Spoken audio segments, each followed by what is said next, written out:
Os discípulos tiveram esta oportunidade de verem o Senhor, de estar com Ele, de escutar a sua voz, de serem eles modelados pelos ensinamentos do Mestre, assim como a gente tem também a oportunidade a cada domingo. Acontece que mesmo estando perto do Cristo, mesmo buscando fazer a sua vontade, muitas vezes por conta de nossa fraqueza, de nossa humanidade, a gente se depara nos percebendo tão distantes ainda daquilo que seria um ideal. Mas que ideal é esse? Será que a gente irá alcançá-lo ainda nesta vida? Será que vamos ser perfeitos enquanto vivermos neste mundo? Provavelmente que não.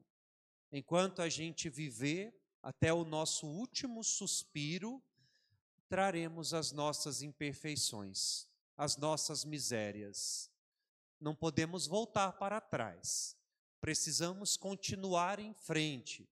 Precisamos nos deixar ser modelados pelo Cristo e melhorando a cada dia um pouquinho mais, nos parecendo mais com Jesus, no jeito de falar, principalmente no jeito de agir, como a gente se comporta neste mundo.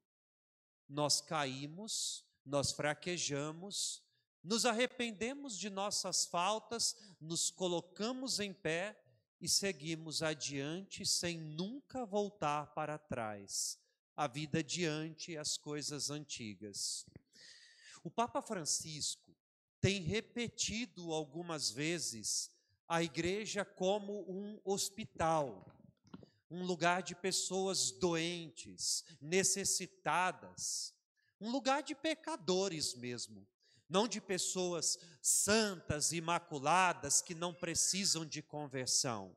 Ao contrário, a igreja é um lugar de acolhida, de misericórdia, e vai até ela aqueles que mais necessitam. Portanto, seria muito bom que nos apresentássemos diante do Senhor como necessitados, não como pessoas boas, orgulhosas, prepotentes, que não pensam mais em mudar ou que se conformaram com a vida e estão vivendo de qualquer jeito, sem que Deus fosse o centro de tudo. Eu devo me apresentar diante dele, do Senhor Jesus, sem fingimento, sem usar máscaras. Eu me apresento diante dele assumindo a minha culpa. Senhor, de fato eu sou miserável pecador, sou necessitado, ainda falta tanto para eu me parecer um pouquinho contigo. Eu estou na caminhada, eu tenho escutado a sua voz, eu tenho rezado inclusive, tenho ido à igreja, mas ainda assim, às vezes, eu me deparo com situações que me envergonham e eu nem me reconheço nelas. Estou dizendo isso pelo evangelho que nós escutamos hoje. Tiago e João, dois dos discípulos mais próximos de Jesus. João, inclusive, se identifica como o discípulo a quem Jesus mais amava. Sempre diante das coisas grandes que deveriam acontecer, Jesus ficava a sós com esses dois discípulos e mais Pedro.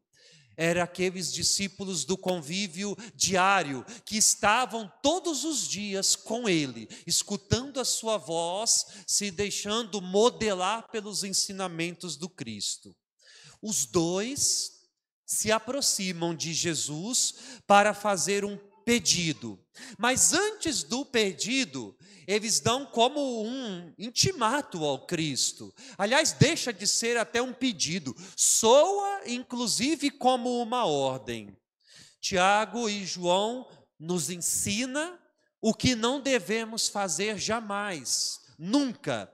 Se aproximam do Senhor e dizem o seguinte: olha, mestre, queremos que faça por nós o que vamos pedir.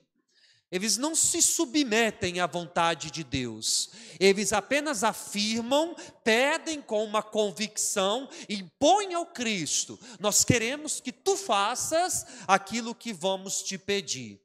Quando eu digo para vocês que eles nos ensinam o que jamais deveríamos fazer, é porque, antes do mais, deveríamos aprender a nos submeter à vontade de Deus. Sabe por quê, meus queridos irmãos? Entre a sua vontade e a vontade de Deus, existe uma distância imensa. Entre o seu querer e o querer de Deus na sua vida, existe um grande abismo. E muitas vezes, o nosso querer, a nossa vontade, os nossos sonhos, não é aquilo que Deus deseja para nós.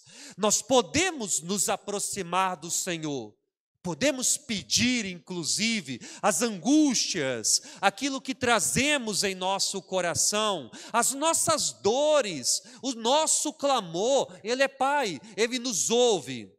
Mas daí, para que isso seja a vontade de Deus, não é a mesma coisa. Eu posso chegar diante dele e apresentar aquilo que tenho no meu coração, mas no final seria muito oportuno se eu reconhecesse que ele é Deus e, portanto, eu me submeto. Senhor, portanto, não a minha, mas a sua vontade. Porque pode ser que eu queira muito, que eu deseja muito. Às vezes a gente não é assim, como crianças mimadas. A gente quer e quer tantas coisas, a gente deseja, a gente ambiciona por tantas coisas e a gente talvez não está percebendo que isso não é a vontade de Deus. Pelo contrário, talvez isso tenha nos afastado tanto e tanto de Deus. Aliás, é uma tendência muitas vezes das pessoas buscar o Cristo, buscar o Mestre quando estão precisando de algo, na dor, no sofrimento, quando estão vivendo o desespero, a angústia. E parece que quando tudo começa a ficar bem, quando o vento deixa de soprar com muita força, acabam por se esquecer de quem fez o milagre, acabam se distanciando e a gente vai cada vez mais se perdendo nas coisas deste mundo que não são capazes de preencher o nosso coração. Insistimos, desejamos, às vezes ficamos emburrados, nos revoltamos contra Deus e não sabemos nos submeter a Ele. Jesus sabia o que os irmãos Zebedeus iria pedir. Ele deu corda, deixou que pedisse. E a pergunta, o desejo, melhor dizendo, é aquilo que talvez representa a nossa vida. Senhor, deixa-nos sentar, um à tua direita e um outro à tua esquerda. Que coisa! Pessoas tão próximas ao Cristo, ambicionando os primeiros lugares. Também para os discípulos era assim, imagina para nós também. Coração muitas vezes orgulhoso, prepotente. Nós nos achamos muito, inclusive. A gente ainda não compreendeu a vontade de Deus. Às vezes é até bom a gente fazer a experiência do tombo, de cair por terra. Isso aconteceu com Paulo, inclusive, que respirava ameaças de morte contra os cristãos, envaidecido, cheio de orgulho, cheio de vaidade. No caminho para Damasco tem um encontro pessoal com Cristo. Cristo o esperava e foi o próprio Cristo que o fez cair por terra. E às vezes também a gente precisa fazer exatamente esta experiência. Sair do pedestal que nos encontramos e fazer a experiência do chão, da queda. Reconhecer que somos pequenos, que somos frágeis, que somos necessitados da misericórdia de Deus, que a gente não é nada, que somos um sopro, um pó, frágeis demais, e a gente vai se enchendo deste orgulho, nos engrandecendo demais, querendo sempre ocupar os primeiros lugares, nos achando insubstituíveis, melhor que todo mundo, julgamos todo mundo, apontamos o dedo para todo mundo, ninguém presta, só eu que sou bom, só eu sou puro, só eu sou santo, enfim. É isso que os discípulos apresentam para o Cristo, o desejo de ocupar os primeiros lugares, de sentar um à direita e um à esquerda. O que o Senhor responde para eles: vós não sabeis o que pedis. Não sabeis o que está pedindo. E às vezes, nos nossos momentos de oração, na nossa relação com Deus, a gente deveria escutar a mesma coisa também. Vocês não sabem o que estão pedindo, nós não sabemos mesmo o que estamos pedindo. Rezamos no Pai Nosso, inclusive. Pena que muitas vezes, da boca para fora, porque parece que se tornou tão espontâneo que a gente só reza: seja feita a sua vontade. Mas eu pergunto para todos nós: estamos de verdade prontos para viver a vontade de Deus, ou continuaremos a agir de forma mimada, não se submetendo a Ele? A vontade do Senhor, seja feita, Senhor, a sua vontade. Olha, às vezes a vontade de Deus vai nos custar muito. A vontade de Deus, inclusive num primeiro momento, irá nos fazer sofrer, irá nos fazer chorar. A vontade de Deus vai ser difícil de ser vivida na nossa vida, mas quando a gente acolhe de bom grado, de coração, a gente colhe os frutos. É como nos lembra a palavra: os que lançam as sementes entre lágrimas, um dia vão colher com alegria. A carta aos Hebreus nos lembra disso também. Escutamos hoje esta carta. Quando a gente se aproxima do trono da graça com confiança para conseguirmos a misericórdia de Deus no tempo oportuno, no tempo de Deus, que também não é o nosso tempo. As pessoas hoje estão vivendo muito voltadas para aquilo que é deste mundo. Uma pressa de tudo, a gente tem pressa de tudo, queremos tudo no nosso tempo, no nosso momento, não queremos mais saber dos sacrifícios, das renúncias, não temos mais a disposição de acolher a vontade do Senhor. Vós não sabeis o que estáis pedindo. Às vezes o que nos motiva inclusive a estar aqui é um desejo. Vou para a igreja porque eu quero conseguir algo. Até a nossa relação com Deus, eu escuto muito isso. Dou o dízimo porque Deus vai me dar em dobro. Eu escuto até líderes religiosos falando isso. Aqui não é assim. Se você consagra o seu dízimo pensando que Deus vai te dar em dobro, pode deixar. Seu dinheiro não é bem-vindo. Consagro o dízimo porque é minha obrigação como cristão. Deus não precisa me dar em dobro. Deus não precisa multiplicar. Faço o bem, esperando que façam o bem por mim também. Isso não é cristão.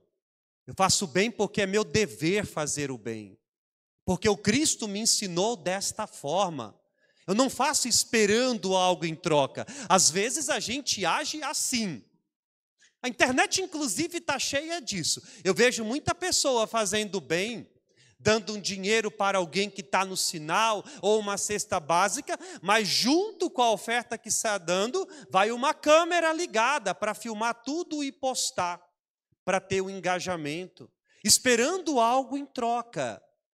Isso não é evangélico. Isso não vem de Deus, não vem. Eu faço porque simplesmente é assim que o Cristo me ensina. Nós temos os nossos projetos sociais na igreja, mantido pelo dízimo, pela contribuição de vocês, mas a gente não fica tocando trombetas, que a tua mão direita não saiba o que faz a tua mão esquerda. Nós não queremos anunciar e filmar, às vezes, a situação de miséria que alguém está vivendo. O nosso desejo é que as pessoas consigam vencer a miséria, que não tenha mais ninguém necessitado, ninguém precisando de ajuda. Enquanto existe, façamos o nosso dever, mas um dever cristão, não envaidecido, não querendo os aplausos, o primeiro lugar. Porque às vezes é assim que a gente se comporta, para que as pessoas possam ver. Não foi só Tiago e João que estavam tomados por este desejo. Os outros 10 discípulos ficaram indignados diante do pedido dos irmãos, porque também eles queriam, e olha, estavam perto do Cristo, viviam com Ele. É neste momento que o Senhor reúne os seus, os chama. Como a palavra de Deus é viva e não morre nunca, Deus chama a nós hoje, para que possamos ouvi-lo. E olha o que o Cristo nos diz: entre vós não deve ser assim. Quem quiser ser grande, seja vosso servo. Quem quiser ser o primeiro, seja escravo de todos. Como o exemplo dele, o Filho do Homem não veio para ser servido, mas para servir, dar a vida como resgate para muitos. A nossa vida, ela só tem sentido pleno, a gente só se realiza como ser humano quando nos colocamos a serviço. Quando a gente começa a entender que a nossa vida não é a mais importante, não é a síndrome da cerejinha do bolo. Eu não sou o centro de tudo. O que se propaga hoje na TV, na internet, e isso está entrando no nosso coração, infelizmente também, é essa história de você ser o primeiro lugar. Então o que se diz? Se ame em primeiro lugar, cuida de você em primeiro lugar, pense mais em você, é você, você, você, e eu estou acreditando nisso. Tudo isso é contrário ao Evangelho de Jesus. Tudo isso não é a doutrina que o Cristo nos ensinou. Padre, então eu não devo me amar, eu não devo cuidar de mim? Sim, deve. Mas em primeiro lugar, o outro, se colocar a serviço. Porque quando eu passo a entender isso, eu me realizo também como pessoa. Quando eu entendo que eu não sou o centro de nada, que a minha vida só tem sentido quando está colocada a serviço, à disposição, aí sim eu estou fazendo aquilo que Jesus espera de mim. Você pode perceber que uma pessoa muito orgulhosa, o que é o orgulho? O orgulho é como um escudo. E esse escudo, ele me impede de enxergar o egoísmo, a arrogância que existe dentro de mim, e eu não estou disposto à mudança. Uma pessoa orgulhosa, ela não se submete à mudança. Não acontece isso, talvez de forma menos intensa. Vocês, quando brigam, casais, por exemplo, tem algumas pessoas que têm uma dificuldade de ceder, um orgulho de perdoar, por exemplo. Eu entendo uma coisa, gente, cada vez mais eu sei que isso é verdade. Cede primeiro quem mais tiver Deus no coração. Dá o primeiro passo quem mais for movido pela graça de Deus. Só que o orgulhoso não consegue fazer isso. É cheio de soberba. Aliás, eu escuto muito, inclusive, padre, eu não consigo perdoar.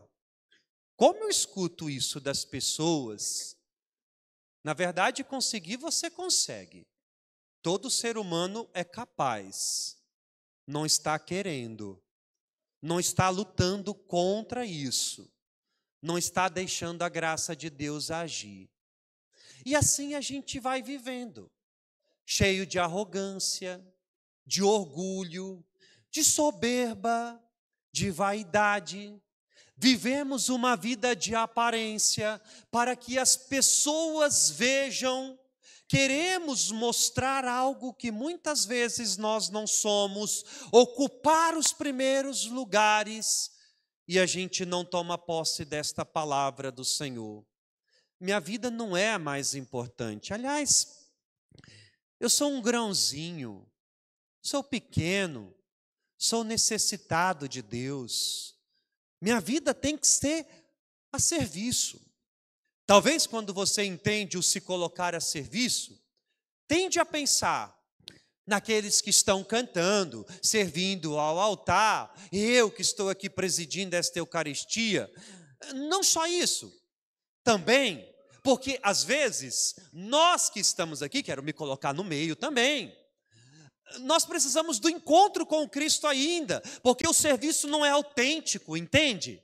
Não é pelo fato de eu estar aqui em cima do altar, ou você, pelo amor de Deus, poderia ser qualquer outro ministério, não vão levar para a vida, né, para o coração, porque as pessoas são muito frágeis hoje, ou vocês, os coroinhas, pode ser qualquer um. Não é o fato de a gente estar aqui que faz com que a gente esteja a serviço. O serviço é muito mais do que isso. Aqui é simbolismo até, o serviço, é a generosidade do coração, é o despojamento, é a vontade de transformar esse mundo, de mudar a nossa realidade. E aí eu vou entendendo que eu me coloco a serviço dentro de minha casa, por exemplo. Quando eu vou abandonando esse orgulho, a prepotência, o engrandecimento, eu me coloco a serviço dentro de minha casa, de minha família. Eu me coloco a serviço no meu trabalho. Eu deixo de ser uma pessoa azeda. Tem gente que é assim, parece que já amanhece chupando um limão, sabe, com uma cara azeda o dia inteiro, cheio de patadas em todo mundo. Pessoas assim, sem Deus no coração, que ainda não se deixaram modelar pela misericórdia de Deus. Deve ser muito triste, por exemplo, a gente escutar coisas do tipo: não sei porque você vai para a igreja, não muda? E se a gente está escutando isso, a gente deveria refletir. É verdade. Eu estou indo para a igreja para quê? Se eu não estou mudando? Para que eu estou indo todo domingo? Por que eu estou me alimentando da Eucaristia? Se eu não estou mudando? Se eu não estou me colocando a serviço? Se eu não me transformo em uma pessoa generosa, uma pessoa boa? Este mundo está precisando de pessoas boas. Tem assim de gente fazendo mal. Tem pessoas que espalham as trevas, a escuridão.